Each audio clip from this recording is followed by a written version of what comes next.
এই দেশে এমন কিছু ইসলামী দলও আছে, নাম লাগাবে ইসলামী, হুজুরদের দিয়ে বয়ান করাবে ইসলামী বয়ান, খেলাফতের বয়ান, জিহাদের বয়ান, ইকামতে দ্বীনের বয়ান, মানুষকে আগ্রহী করবে এগুলো বলে।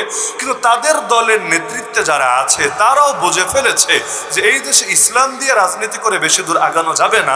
ওই রাজনীতি করতে গিয়ে তারা একদিকে হুজুরদের দিয়ে মানুষকে কনভিন্স করেছে ইসলামের বয়ান শুনিয়ে, আরেকদিকে ওই জনগণগুলোকে এবার ব্যয় করে ইসলাম বিরোধী বিভিন্ন শিক্ষা দিয়ে। আমরা ক্ষমতায় আসলে নারীর পর্দা নিয়ে কোনো চাপাচাপি হবে না, আমরা ক্ষমতায় আসলে এই হবে না সেই হবে না, নারী যেই পোশাক মনে চায় সেই পোশাক পরবে, এটা নিয়ে আমাদের কথা থাকবে না। আরে কত নসিহত রে বাবা! তো এই কথা কি তোমার কথা না নবীর কথা? এই কথা কি তোমার কথা না রবের কথা? যদি বলো এই কথা আল্লাহ এবং তার রসুলের কথা, তাহলে প্রমাণ দাও। আমি তো একটা উদাহরণ দিলাম, আমি বিতর্ক টানতে চাচ্ছি না আর কি। না হলে এগুলো কয়েক ডজন উদাহরণ আমার ভেতরে জমা করা আছে যে কি কি বাক্য বলে বা কি কি নীতি লালন করে। দেখা যাচ্ছে যে আপনি আগে ক্লিয়ার করেন এগুলো কি আল্লাহ এবং তার রসুলের কথা না আপনার কথা।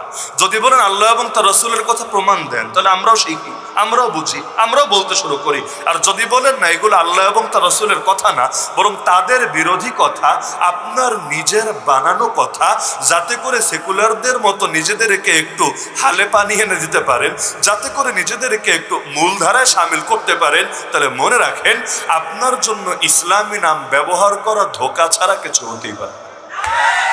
নাম লাগালে কাজও করেন, না হলে নাম লাগায়েন না। কারণ নাম দিবেন আলু কিন্তু দেখবো আমি পটল, তাহলে বিষয়টা কেমন হবে? আলু বললে আলুই দেখান, পটল বললে পটলই দেখান, কিন্তু একটা বলে যদি আরেকটা দেখান, এটা ধোঁকা ছাড়া কিছু হবে না। হক বাতিল মিশিয়ে কখনোই হক জিন্দা করা যাবে না। হক জিন্দা হবে হক তরিকায়, বাতিল দিয়ে কখনোই হক জিন্দা হতে পারে না। আরে কাপড়ে নাপাকি লেগেছে, যতই পেশাব দিয়ে ধৌত করি না কেন, কোশ্চিন কালেও পাক হবে না, উল্টা আরো না পাক হবে, আরো না পাক হবে, আরো না পাক হবে। কিন্তু এটাকে যদি পরিষ্কার করতে চাই, পবিত্র করতে চাই, পাক পানি দিয়ে ধৌত করতে হবে। আল্লাহর জমিন হক জিন্দা করা ঠিকাদারি আল্লাহ আমাদেরকে দেন নাই, আল্লাহ আমাদেরকে চেষ্টা করতে বলেছেন। আমাদের কাছে চেষ্টা করা, আমরা চেষ্টা করব, সফল হলেও আলহামদুলিল্লাহ, শহীদ হলেও আলহামদুলিল্লাহ। আমাদের হারানোর কি আছে? আমরা যেই পথে নেমেছি আমাদের হারানোর কিছু নাই। আমরা যদি দুনিয়াতে বিজয় অর্জন করি, এতে যতটা সফল, আল্লাহ যদি ডাক দেয় শাহাদাতের সুধাপান করতে পারি, আল্লাহর কসম এর চাইতে বড় সফল শাহাদাত হয়। মাতলুব মাকসুদ মুমিন না মালে গনিমত না কিশোর কুশাই। সুমাইয়া রাদিয়াল্লাহু আনহা ইসলামের বিজয় দেখে যেতে পারেন নাই, তাতে কি?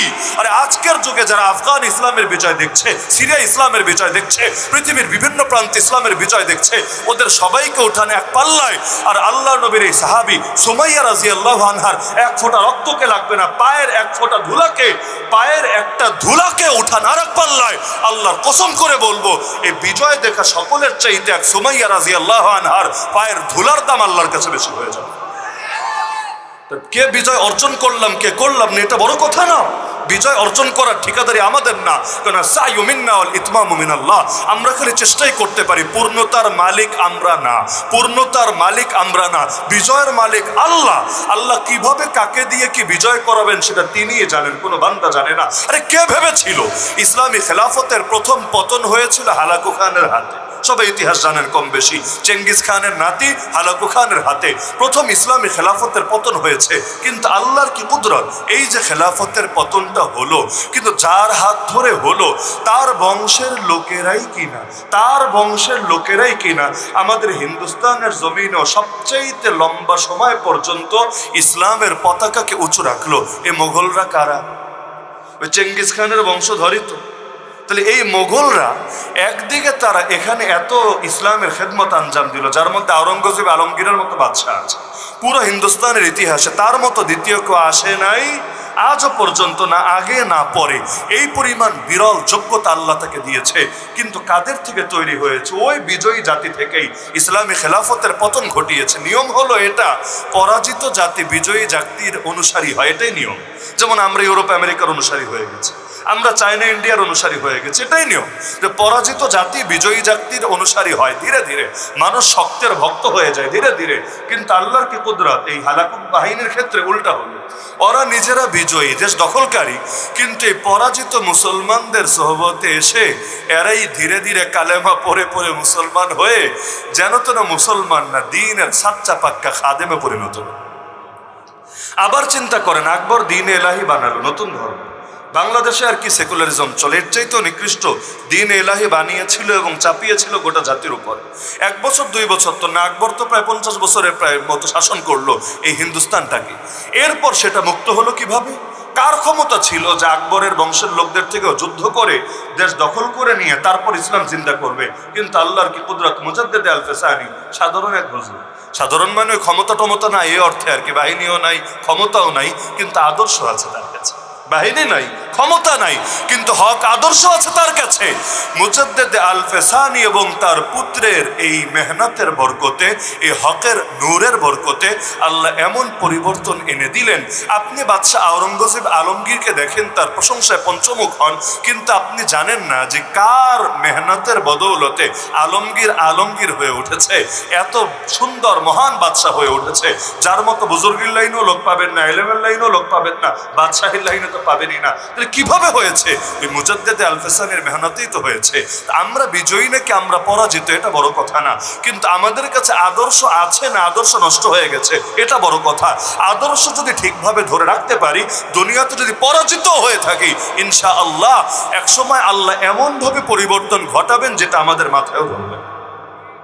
তো সময়ের সঙ্গে সঙ্গে যদি আদর্শ পাল্টাতে থাকি, দুনিয়ার দুয়ারে দুয়ারে লাথি খাবো, বিজয় আর কোনোদিনও পাবো না।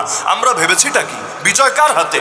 আরে জনগণের হাতে বিজয় না, আমার দলের কর্মীর হাতে বিজয় না, বিজয় একজনের হাতেই, নাম তার আল্লাহ। আল্লাহ যদি বিজয় না দেয়, কেউ বিজয় এনে দিতে পারে না। নাহনু কওমুন আ'আজ্জানাল্লাহু বিল ইসলাম, আমরা সেই জাতি যাদেরকে আল্লাহ ইসলামের বরকতে সম্মানী বানিয়েছেন।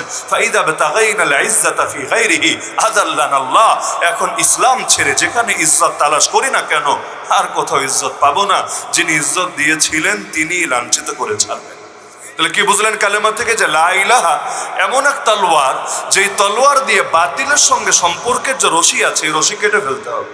বাতিলকে নিয়ে চলা যাবে না, বাতিলকে বর্জন করেই চলতে হবে। পৃথিবীতে যত নবী দেখবেন দাওয়াত দিয়েছেন, তুলনামূলকভাবে তারা কিন্তু তাদের জাতির ভেতরে দুর্বলই ছিল এবং তাদের প্রতিপক্ষ মানে তাগুত শক্তি তারাই সবল ছিল। আল্লাহ নবীর কি ছিল? মক্কায় 13 বছর দাওয়াত দিয়েছেন, 1000 লোক তো কালেমা পড়ে মুসলমান হয়নি। 1000। আপনাদের এক এলাকায় মুসলমান আছে কত হাজার বলেন? এক গ্রামে মুসলমান আছে কত হাজার, অথচ নবী 13 বছর দাওয়াত দিলেন, 1000 লোক কালেমা পড়ে মুসলমান হলো না। সংখ্যাটা কত দুর্বল মনে হচ্ছে না? ওয়াজকুরু, আল্লাহ বলে দিচ্ছেন স্মরণ করো ওই সময়ের কথা। ইদ আনতুম কালিল, যখন তোমরা ছিলে সংখ্যা একদম কম। তাহলে সংখ্যাই কম না, মুস্তাদাফুনা ফিল আরদ, জমিনের মধ্যে বড় দুর্বল ছিল। কারণ অনেক সময় এমন হয় সংখ্যায় কম থাকলেও শক্তি বেশি থাকে। যেমন বাংলাদেশের নাস্তিকরা সংখ্যায় কম, শক্তি অনেক বেশি। বাংলাদেশের বামরামরা সংখ্যায় কম, শক্তি অনেক বেশি। বাংলাদেশের ইসকনরা, উগ্র হিন্দুত্ববাদীরা সংখ্যায় কম, সংখ্যালঘু, কিন্তু ওরা শক্তিতে অনেক বেশি। আমি তো দেখি বাংলাদেশে আমাদের চাইতে বড় সংখ্যালঘু দ্বিতীয় কাউকে দেখি না। কেন? কারণ সংখ্যালঘু বলতে ওরা যেটা বোঝায় যে দুর্বল, অসহায়, অধিকার বঞ্চিত। আমি তো আমার জাতি ভাইদের চাইতে বেশি অধিকার বঞ্চিত, বেশি শোষিত, বেশি নিপীড়িত কাউকে বাংলার জমিনে দেখতে পাই না।